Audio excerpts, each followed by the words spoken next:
Hello and welcome back to Kate's Reflections. Sorry it's been a while since we've done a video. We've all been busy with life and Christmas and New Year, but it felt like a nice time to do another video because I know that Kate has been seeing some new things around this and having insights and being kind of inundated by people wanting to hear her speak about it. Her videos have done really well on YouTube, and we always enjoy hearing from Kate, and her observations and reflections always speak to something within me. So I'm really excited to see what it is Kate's been seeing, and I hope you enjoy the video. Over to you, Kate. Oh, thank you. So what I want to do today, I think it's around hope. What I want to bring is hope, because if I can go from being very, taking life very seriously, being quite heavy and being quite fearful, if I can go from that to becoming lighthearted, seeing the magic in life, if I can do that, then anyone can do that, because I don't have anything that you don't have. And if Georgia can go from being crippled with this anxiety, she's my daughter, she's 15, and she's been on a journey. She was crippled with anxiety. She was like a rabbit in the headlights. And if she can go from that to seeing how life works and not being fearful of her experience, then so can anyone. We've all got this, but sometimes we just need to be reminded. And last month, I'd relaxed so much into just living this understanding. I wasn't trying to do the principles, do life. I was just living it. And so it became so obvious that I sort of forgot that it wasn't obvious before. And I became quite complacent.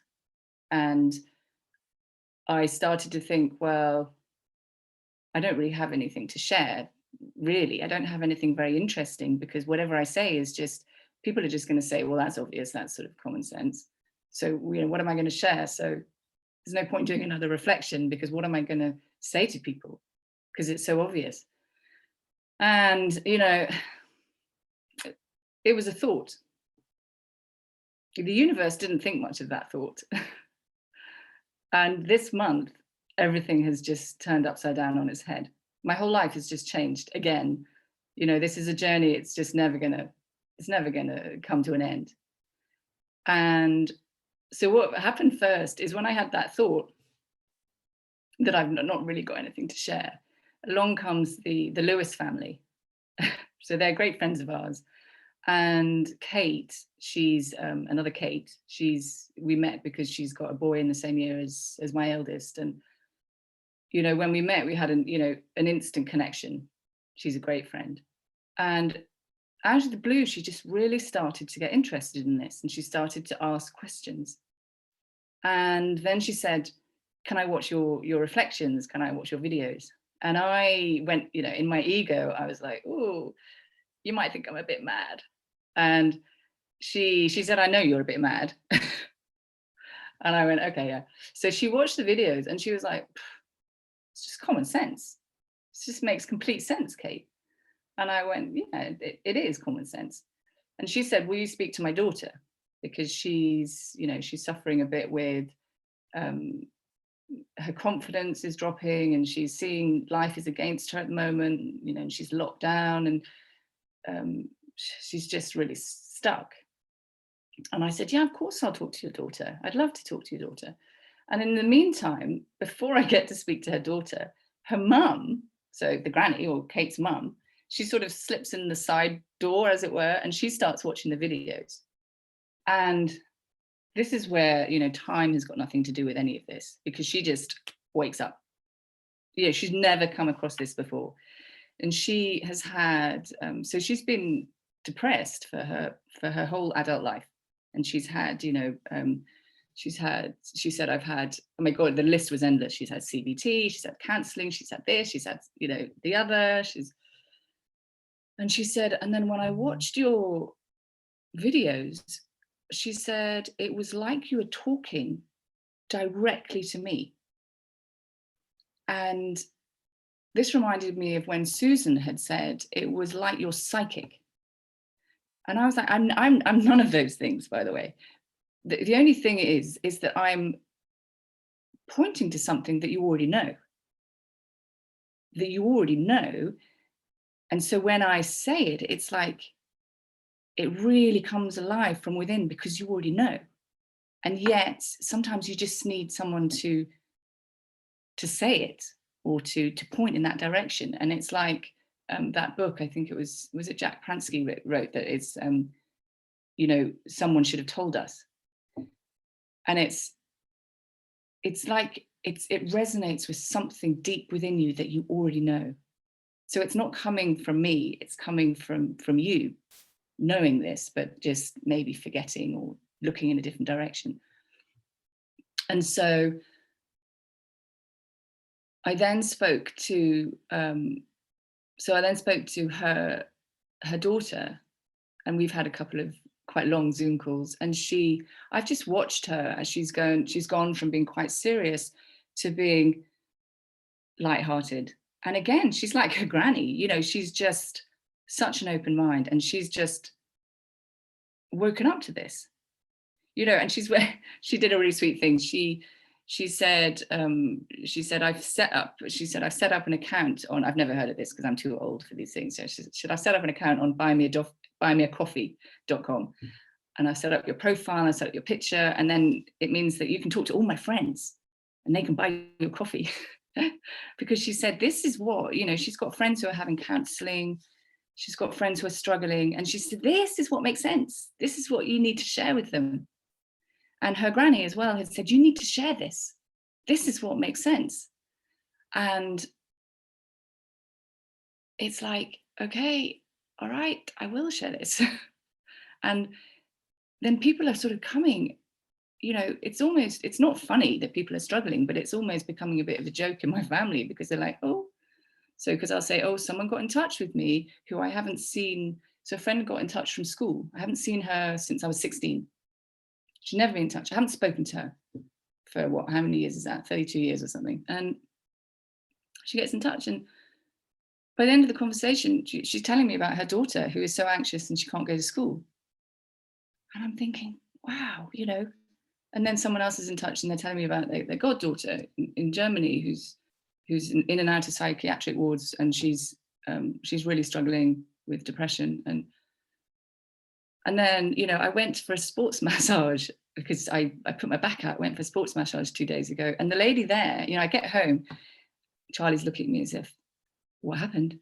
And I went, well, her daughter gets anxious and her goddaughter is she thinks maybe anorexic. And Charlie's like, because it's just, there's no stopping this now. And then my sister-in-law, she sent me this podcast, and she said, I think this woman might be on your wavelength.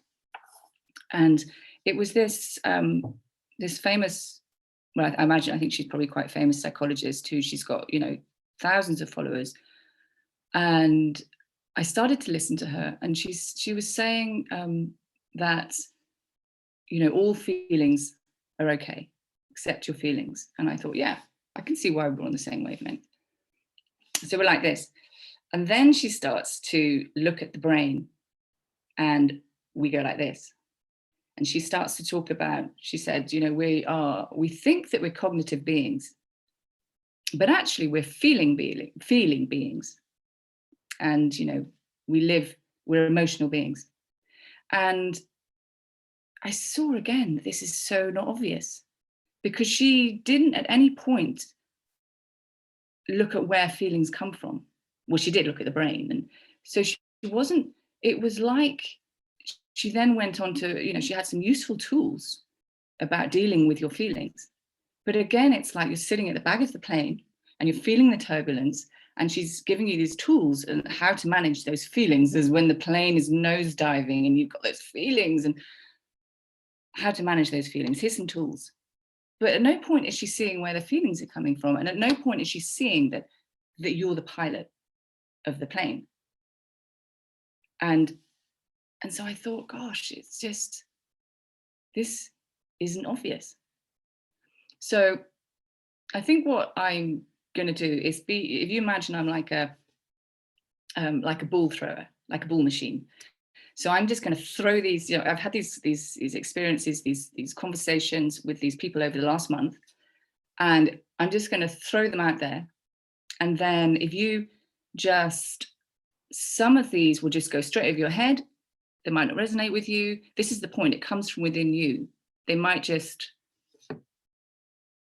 you might not understand them. It doesn't matter. But if you're there looking behind you at the balls you're missing, then there's a possibility you're going to miss the one that might hit right in the middle of your racket.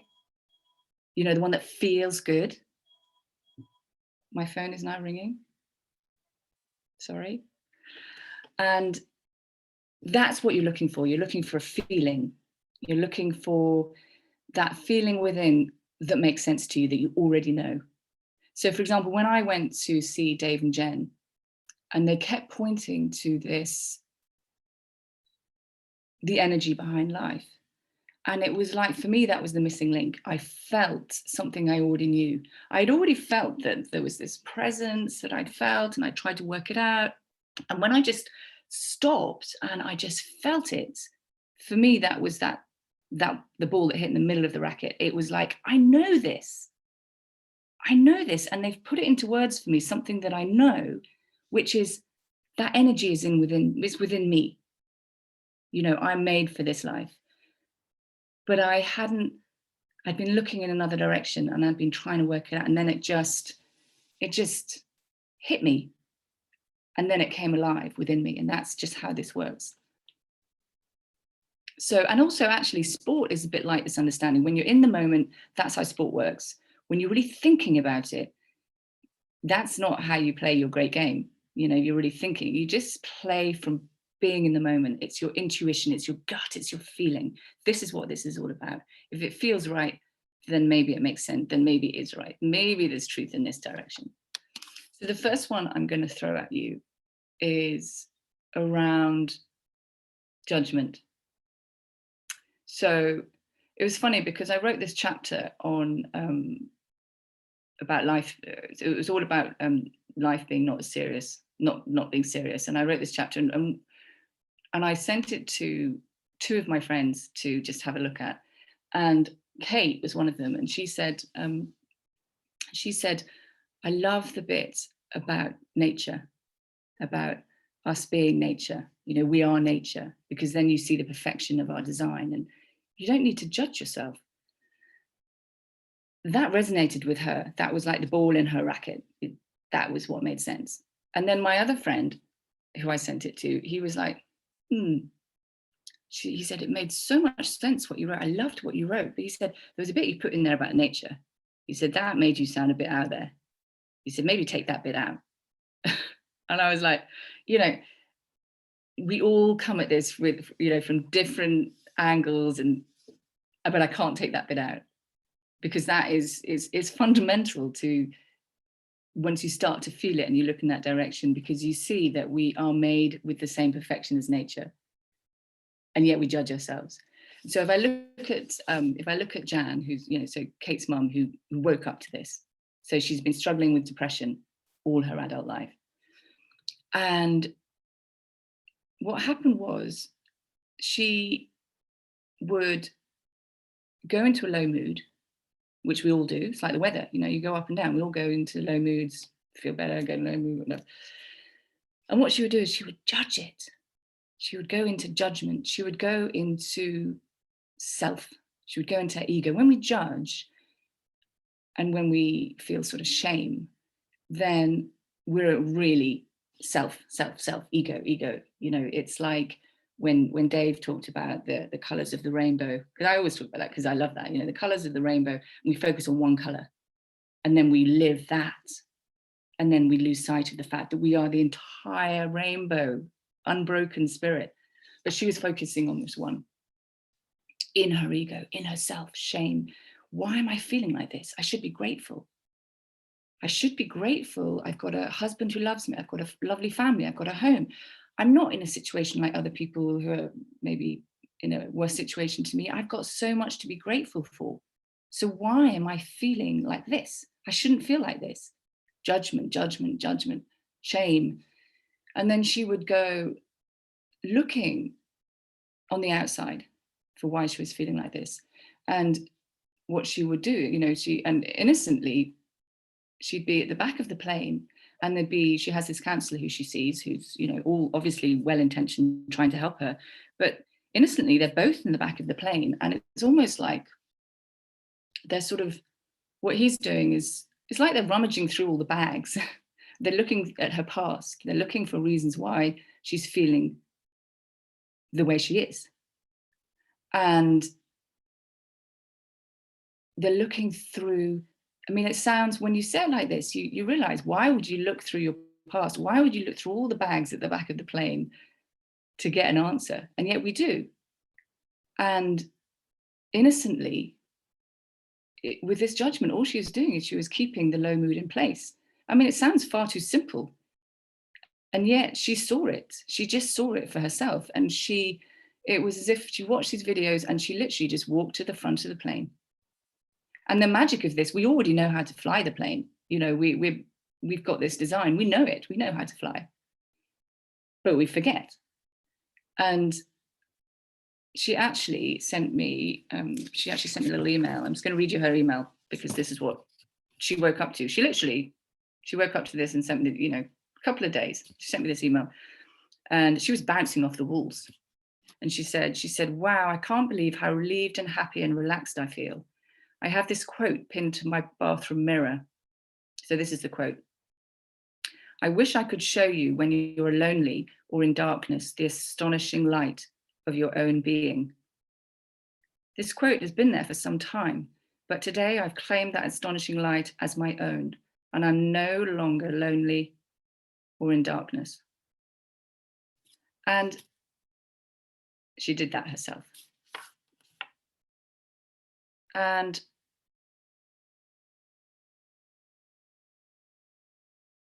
I just love that. I love the fact she just woke up. And now she said, I love all your metaphors. And she said, I've got my own.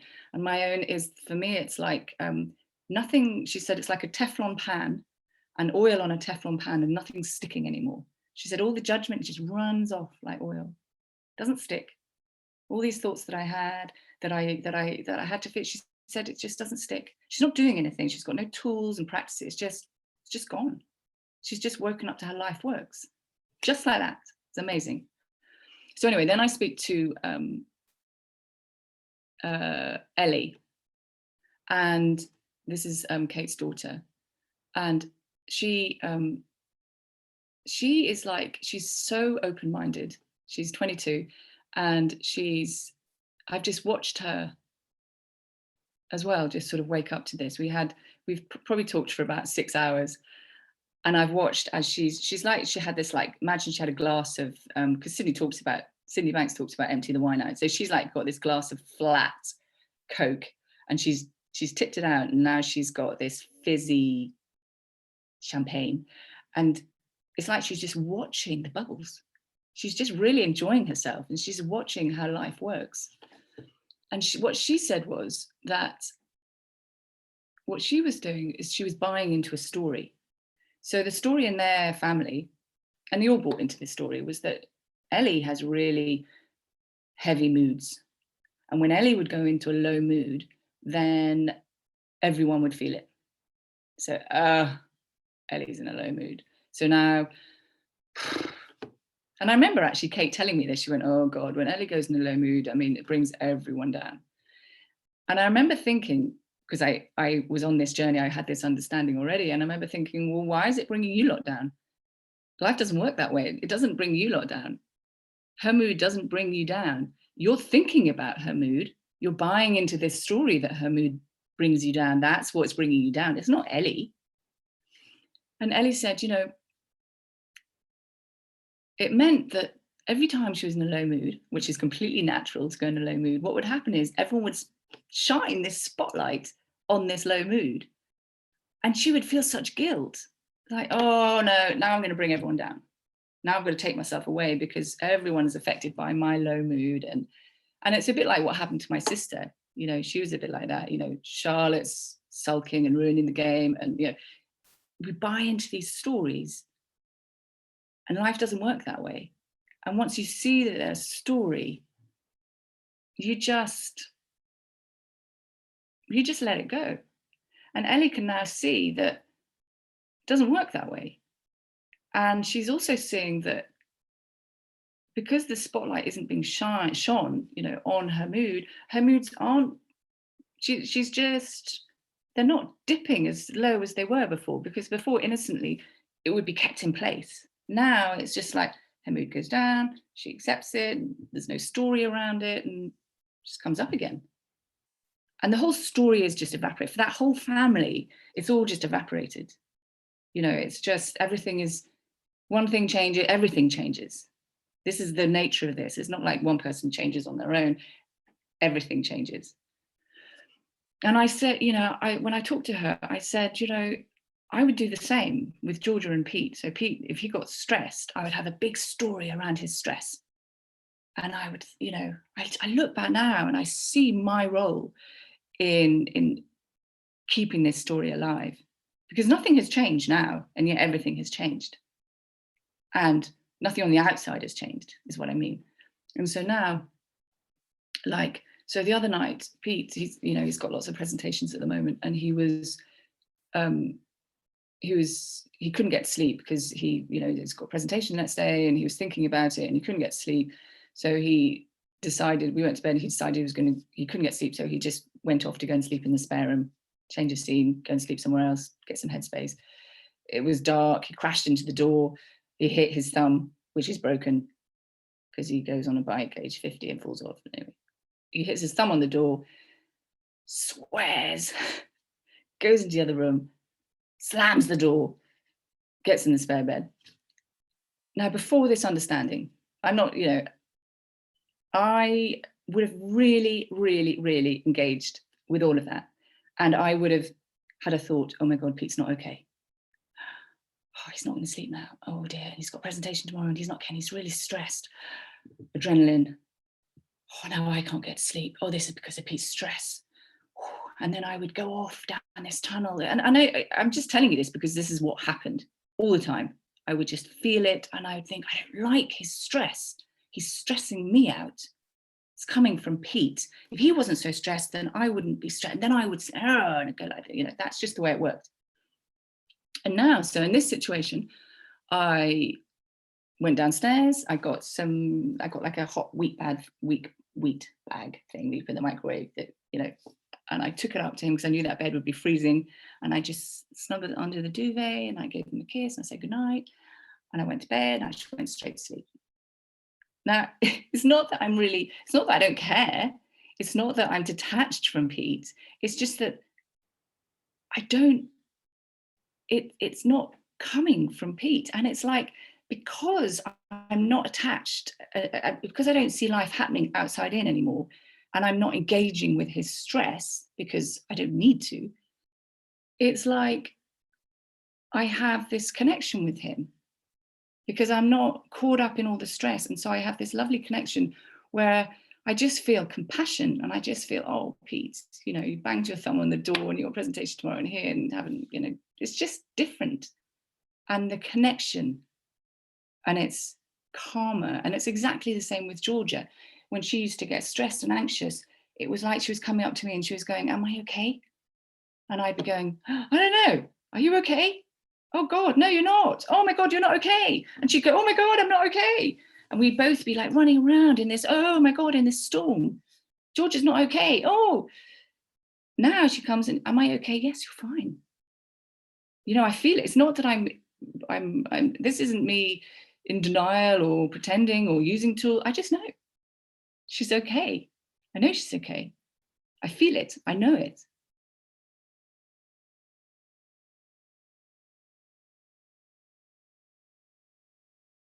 And I think, My sister as well, she said she was engaging with her husband. So Brandon's would get, he can get a bit stressed about life sometimes. And she said the other day, and what she does is she goes into judgment about that stress. And she said the other day he got up and he was quite stressed. And before she would have gone, I don't like that. That's not a very nice way to start the day. I don't like your stress. That's making me stressed. And now she's like, oh, he's being a bit animated. And the next minute, she hasn't done anything. The next minute, he's come back in and made her a coffee. Oh, that's nice. It's just, she hasn't done anything, but she's just seeing life differently. And it just brings this calmness back into life and this connection that sort of gets lost when you're in fear, because the fear and the judgment is falling away. And the thing is, we buy into these stories. And I've got this friend who she's the one who's got in touch from school, and she's talking about she's got her daughter's adopted, and she's got a lot of story around that. And she says, so my daughter has attachment issues because she's adopted. And now I can't tell her that that's a story. I can't tell her not to believe that, because the thing is, she's been told so many times by psychologists or counselors, whatever, that who are all looking at the baggage. So you imagine I always talk about stories as baggage. She's been told that she's got to hold tightly onto those bags because, that's where she's going to find the answers, because her child has attachment issues. So let's look at those bags and let's hold on tightly to those bags. Now, I can't just tell her to let go of those bags, but what I can tell her, what I can point her towards is, what would life be like if you weren't holding on to those bags? How would you feel if you did let go? If you just took a leap of faith, if you just looked in this direction, what would it feel like?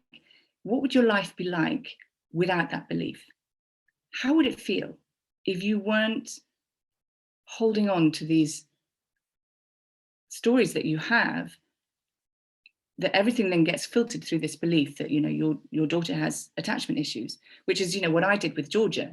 Georgia is highly sensitive and is XYZ, What happens if you let go of those bags? How does life feel then?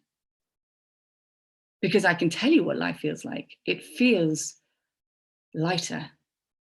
It's like, if you're there, if you can imagine you're there and you're holding these bags, then your child sees that you're holding these bags, and then they pick up the bags. They're holding bags too. And there's like, if you imagine, it's like you're so busy holding the bags that you can't actually hold your child, because you're holding all these suitcases. And so once you put them down, then you can just, put your arms around your child, and you have this connection again. And yet we're so busy holding on to all these stories and all the bags because we're told to. And I'm saying, you're never going to believe it from me, but I'm just saying, I've experienced this. I've put the bags down and I feel the lightness, and it feels good. And if you want some of that, then just keep looking in this direction, because I am no different from you. I don't have anything that you don't have. And the other thing that, just throw another ball at you now, the other thing that Ellie said, she said, what I really heard from you was about one of the Zoom calls, you said, stop trying. I never know what I say, but she said, I heard, stop trying. And she said, ever since you said that, I've stopped trying. And it's like, that's how this comes alive. She said, I'm not trying to do anything. If I go in a low mood, go in a low mood. Oh, and suddenly I'm not in a low mood anymore. She's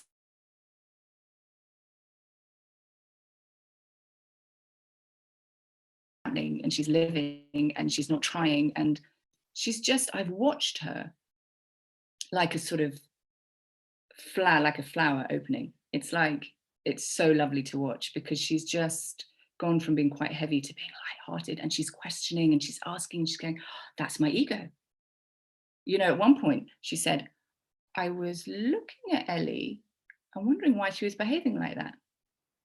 And I said, who's doing the looking? Ooh, that's when it gets interesting. You know, she's separating herself from her ego. She's starting to see that it's not real, and then she's less attached to it. And it's just opening up something within her that's already there. And she's finding it for herself, and it's lovely. And, you know, I think we do all try. You know, if I look at myself, okay, this is what I've been doing recently, if I'm completely honest with myself. If George's mood drops, this does actually happen slightly with me. Ooh, a bit of judgment here. If her mood drops, I have a thought. Sometimes I have a thought, which is, maybe she's going to go back down that rabbit hole. Now that thought comes, and I don't do anything with that thought. I know it's a thought. I don't react to it. I don't suddenly go, oh my God, George is not okay. I know it's not real. But what I was doing is I was judging myself for having that thought. I was thinking, well, if you know that George is fine, and if you've got this, if you've got the principles behind life, why are you having that thought? And then I woke up to that. I was like, it's a thought. It doesn't matter. So what if I have that thought? You know, it doesn't, who cares? I have a thought, which is Georgia might go down a rabbit hole. It doesn't happen. It's not real. I have a thought. And then suddenly it's like, oh, you know, it doesn't matter. There's no trying. This is just how life works. If I have the thought, I'm going to feel insecure. Oh, okay. Doesn't matter.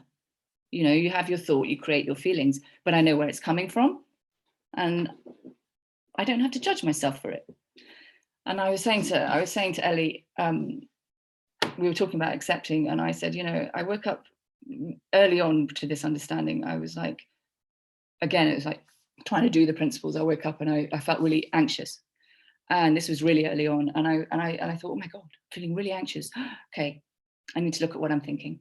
Okay, let's do the principles here. Look at what I'm thinking. Oh, I don't know what I'm thinking, because I've woken up. It's the middle of the night. I don't know what I was thinking. And oh my God, now I don't know what to do. I'm feeling really anxious. And I start to think, all right, I need to get to that reflective space. I know there's a reflective space. I need to get there. I can't get there. Oh my God, I'm still feeling anxious. I don't like this. And I need to do something with it, because I'm going to be awake all night because I'm feeling anxious. And then in a moment, just for one moment, I stopped. And it just came to me, because that reflective space is always there. There's no getting to it. There's no doing this. It's just there. You know, the intelligence behind life and the wisdom, what you call it, is always there. And in that moment, when I stopped trying, it was like, you know, the clouds, they parted just for a second. The light's always there. And it just came to me. Accept it. And I went, oh, okay, just accept it. It's not going to hurt me. It's just a feeling. It just runs through you. And I went to sleep. You know, I didn't have to do anything. And, you know, I was talking to my sister, my big sister, who I always talk about in these videos. And she said, oh my God, I'm getting anxious about feeling anxious when the work starts. I was like, you're anxious about feeling anxious. Here we go, Charles. And she said, when my work gets really busy, I'm going to feel anxious. And I said, when does that happen? She said, well, May. I said, okay, so you're in the future, which doesn't exist. So, you know, for a start, maybe just get your work a bit organized. You're focusing on being anxious. And then she said, well, I think, okay, I'm going to really try. When it happens, I'm going to just try and let that horrible feeling go. And I was like, okay, so there's two words there, try and horrible. And then she had a moment when she just stopped and she went, and it'll pass. And I said, so which bit of the sentence made more sense to you? Which bit felt right? Which bit was like the ball in your racket? And she went, yeah, it'll pass. And I said, yeah, you know, you're focusing on the first bit of the sentence that doesn't feel good. You know, oh, I've got to try and get rid of this horrible feeling. It'll pass. So just listen for what feels good. You know, that the first bit of that sentence didn't feel good. That's like hard work. The second bit, oh yeah, it'll pass. All storms pass. I'm okay. That felt better for her. So I said, just that.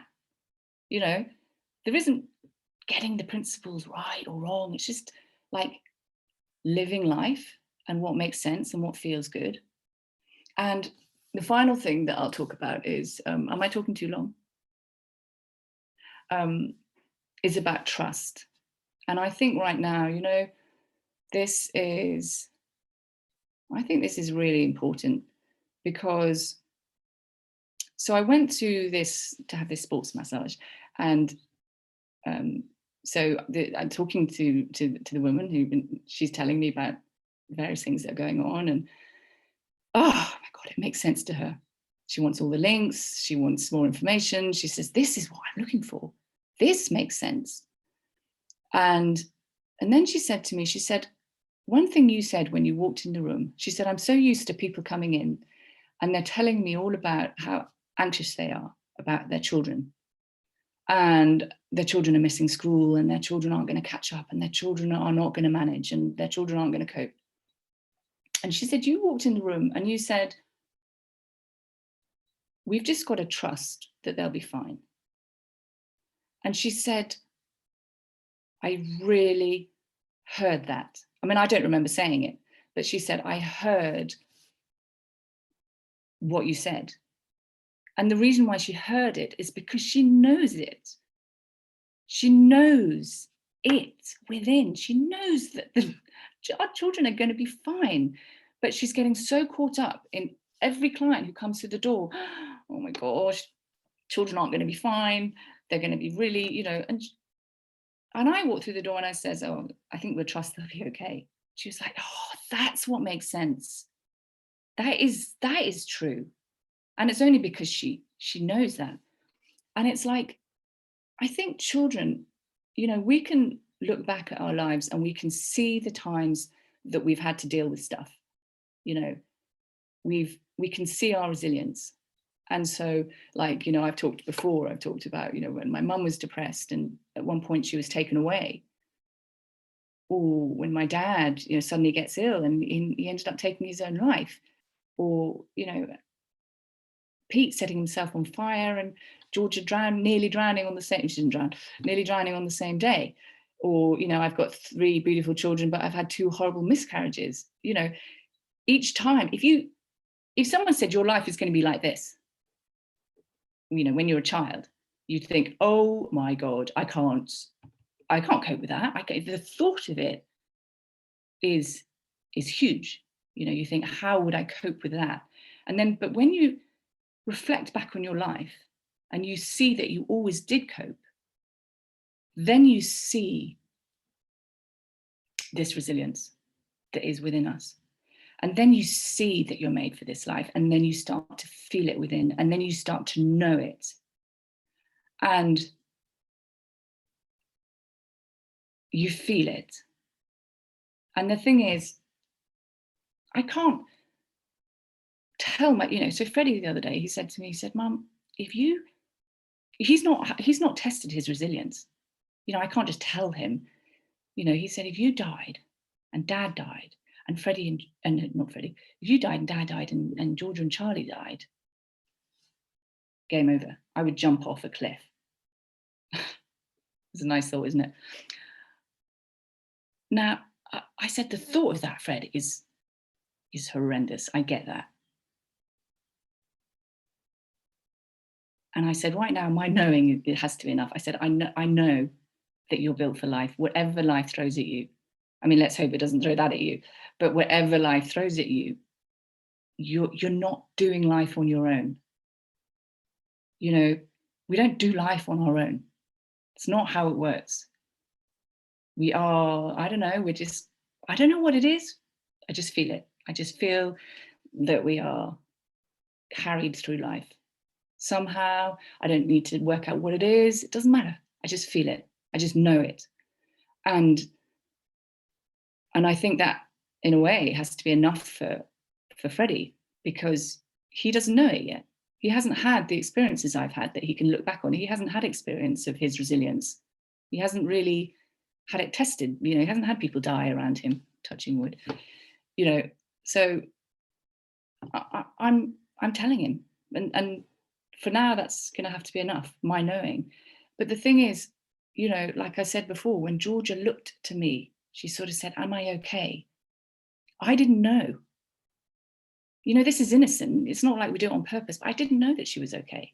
So I was like, "Oh God, no, you're not okay." And she was like, "Oh God, I'm not okay." And I think that's what's going on at the moment. I think children are there and we're telling them they're not okay. Oh my God, they're not going to cope with this. They're missing all this school. They're missing, you know, they're not okay. And they're constantly hearing the grown-ups saying that they're not going to be okay.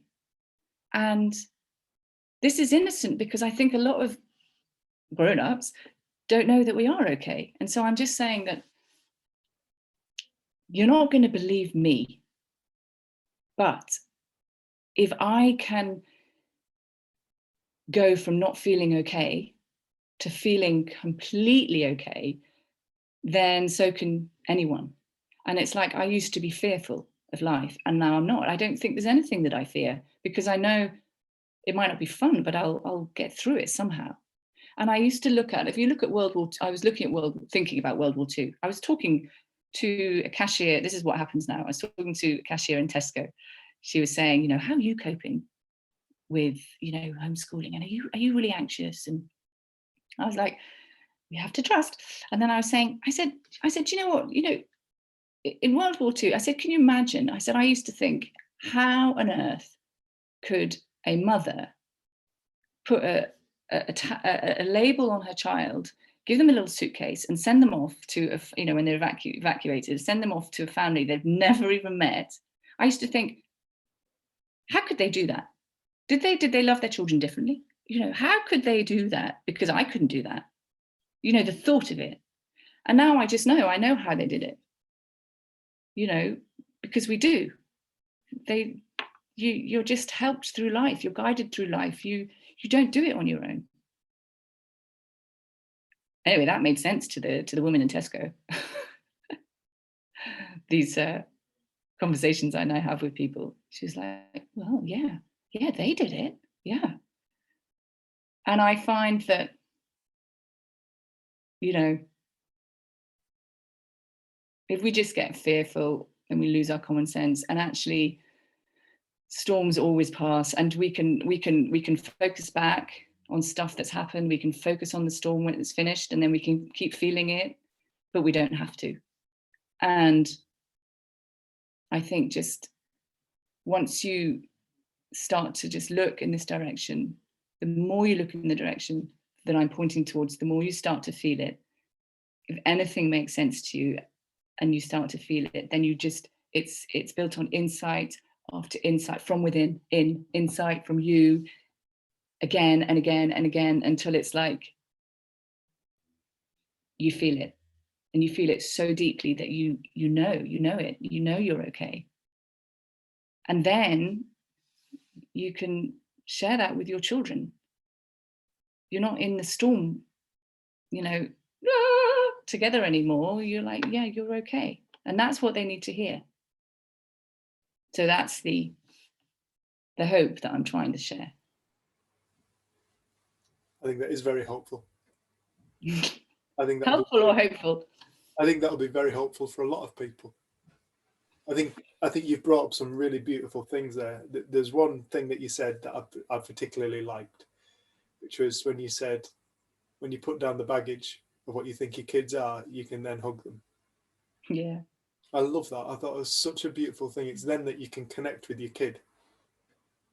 It's like, as long as you were looking, because I remember when we first met, you had a lot of bags. You brought in a lot of bags. You didn't even bring your bloody daughter in. You brought in all these bags, and it's like, but then you put these bags, when you left the bags here, and your relationship with your daughter changed, and from that change, your daughter changed.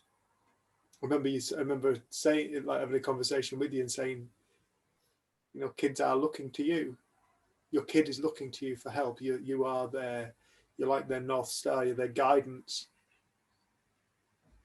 If you believe that they're broken, they're going to take that on as well, and that will become part of their ego. But thankfully for yourself and for Georgia, you woke up, and it was like you've woken up in such a beautiful way, in such an articulate way. And it doesn't surprise me now that people are coming into your world. It's a bizarre thing how this happens, but people start to come into your world, and they're the right people at the right time because you're the right person at the right time. And this is the way that society is going to change. This is the way the world's going to change. It's through this collective consciousness, this awareness that all people are of all things at all times. They just don't know it.